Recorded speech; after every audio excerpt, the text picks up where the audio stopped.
بسم اللہ الرحمن الرحیم۔ فضائل رمضان۔ روزہ فضل خداوندی کا آئینہ ہے۔ اللہ تعالی کا فضل وہ خزانہ رحمت ہے کہ جسے مل جائے اس کے دین و دنیا سنور جائیں۔ اللہ تعالی بے نیاز ہے، جسے چاہے اپنے فضل سے سرفراز کرے۔ اللہ تعالی چاہتا ہے کہ انسان اس کا عبادت گزار اور اطاعت شعار بندہ بنے۔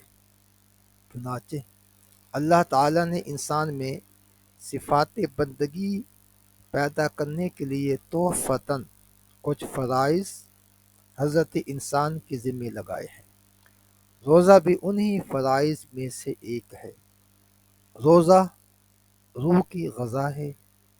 اللہ اور بندے کے درمیان جو معمولی سا حجاب ہے، روزہ اسے بے نقاب کرنے کا چارہ ساز ہے۔ گویا روزہ اللہ اور بندے کی ملاقات کا دروازہ ہے۔ جو مسلمان اپنے تن کو اس دروازے سے گزارتا ہے، اللہ تعالیٰ اس کا ہو جاتا ہے۔ پھر اللہ اسے کہتا ہے کہ تو میرا ہے اور میں تیرا ہوں۔ گویا جس سے اللہ مل گیا، دنیا اس کے تابع ہو گئی۔ جن بندوں کے روزوں سے اللہ خوش ہوا، انہیں ولی، غوث، قطب اور ابدال کر دیا۔ اے بندے، روزے کے فضائل تو کیا جانے۔ روزہ کی قدر و قیمت پوچھنی ہے تو سرکار دو جہاں سے پوچھ، رسول اکرم صلی اللہ علیہ وآلہ وصحابہ وسلم کے صحابہ سے پوچھ، جو سراہ عرب کے تپتے ہوئے ریگزاروں میں گرمیوں کے موسم میں روزے رکھتے تھے اور جہاد بھی کرتے تھے۔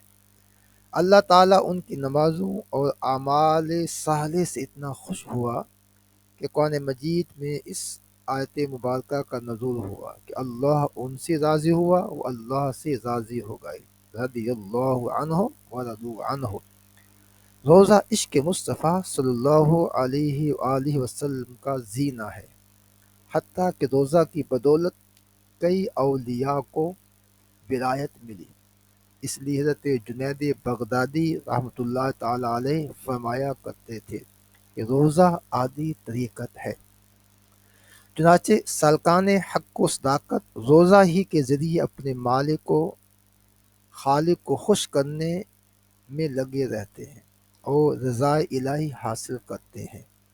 روزے کے پس پردہ بے شمار دینی دنیاوی حکمتیں ہیں اور ایسے ایسے رموز ہیں جو صرف روزہ دار کو حاصل ہوتے ہیں۔